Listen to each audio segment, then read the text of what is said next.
fuck being positive all the time. Okay? Fuck not feeling your feelings. You gotta feel it all.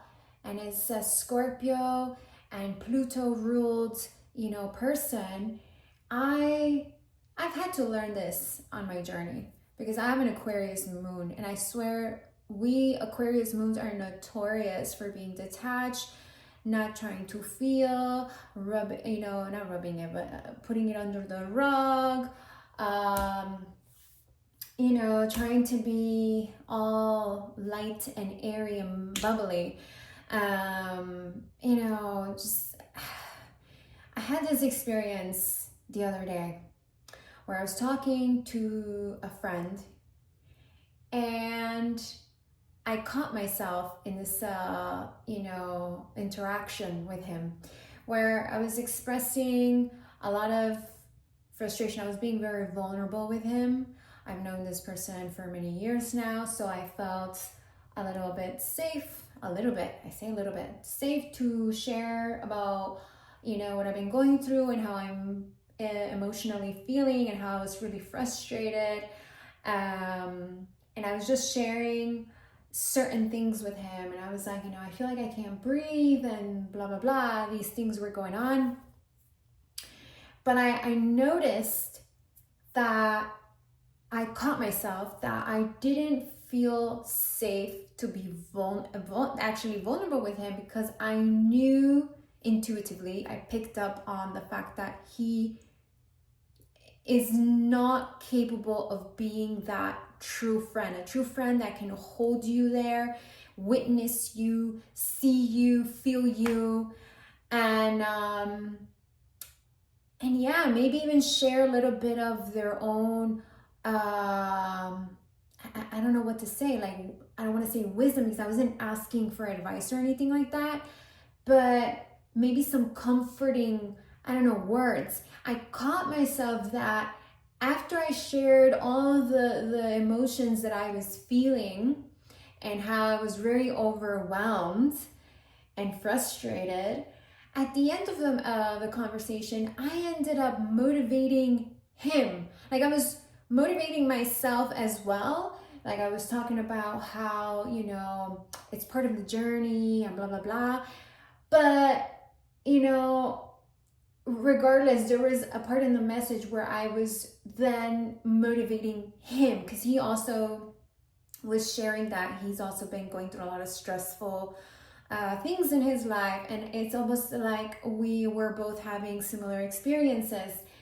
And when he replied to me, he liked what I said at the end of the conversation. But how do I explain this? There was no, it's like I find myself always comforting others instead of someone comforting me. And I don't know, that could be a blockage. That could be something where, empaths are always comforting others. People with strong water in their chart are always nurturing and comforting others. But who's comforting and nurturing the water signs, the empaths? And I've had to learn to obviously do this for myself, but I'm talking in terms of friendships, like, when someone's a true friend to you, they're there for you too. It's almost like, what is the point of having this vulnerable conversation with this person? You can't even truly be vulnerable with this person because you feel that you need to comfort yourself, because you already know that they're not able to hold you, to see you, to feel you, to emotionally, also kind of, in a way, I don't know how to explain this, but I think you know what I mean. I actually saw a post just now by Phil Good. If you follow him on Instagram, he's amazing. He's like a soul brother.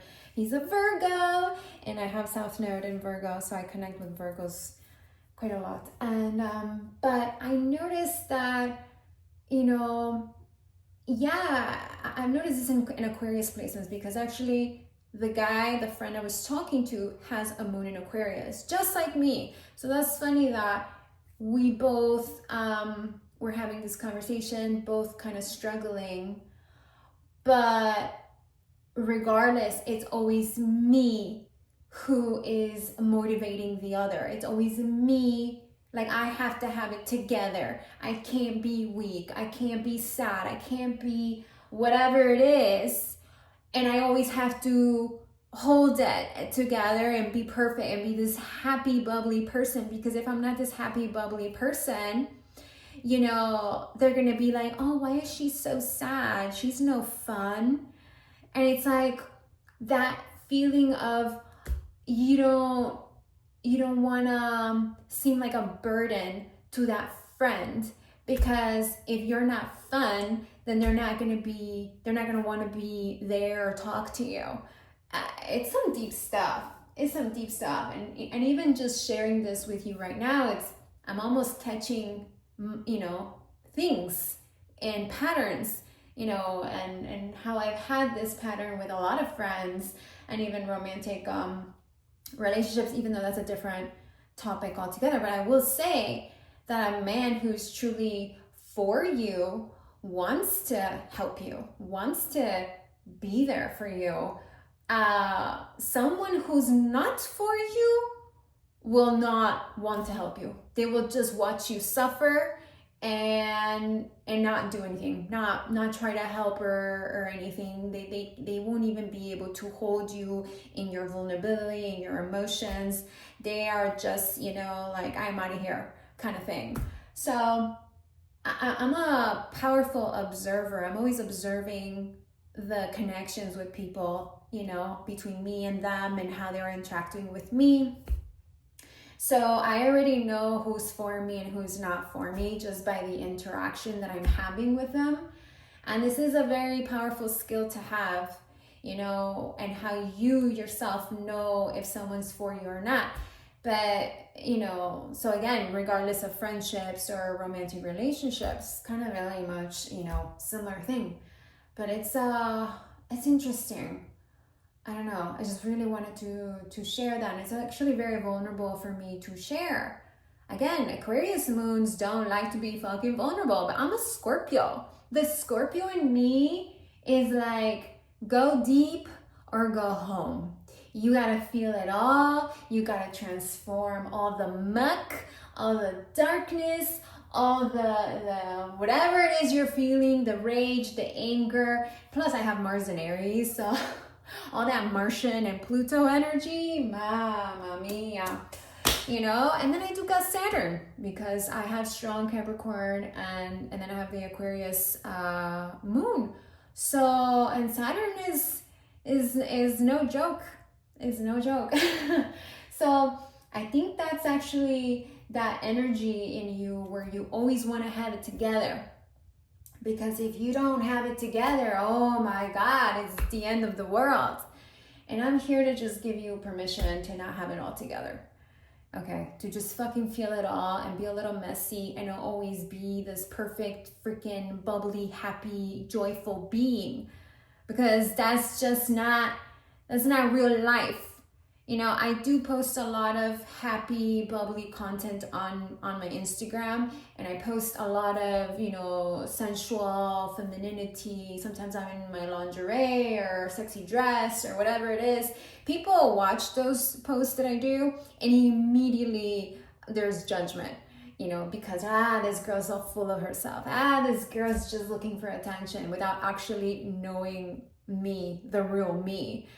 And maybe also it's because I don't share a lot of vulnerable content like this on here, but that's because this page is not for that. I have other accounts where I go a little bit deeper into my emotions and the psychology and the patterns that we have to, you know, heal and overcome and break and whatever, and to, you know, personal development and feminine wisdom and, you know, romantic relationships. I go into those on my YouTube channel and my other Pilonitude account that I have.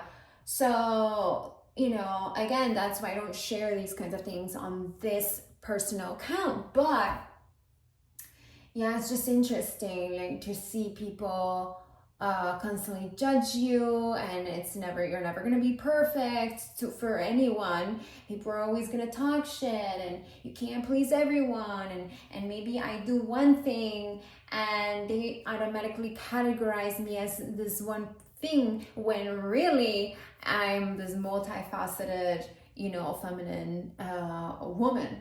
And I can be extremely deep, I can be extremely serious, but sometimes I'm too much in that energy, and I just want to have fun and be free and be curious and be like a child, because my inner child is very much alive.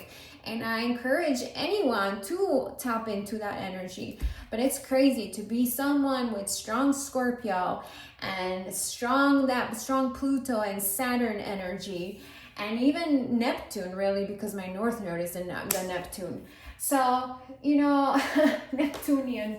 And to then, transmute all of that and still be fucking lighthearted and playful. Woo! But sometimes I don't want to be. Sometimes I just want to be, deep and vulnerable and sad. And sometimes I want to cry. And sometimes I want to fucking scream. And sometimes I want to rage. And all of that is perfectly okay.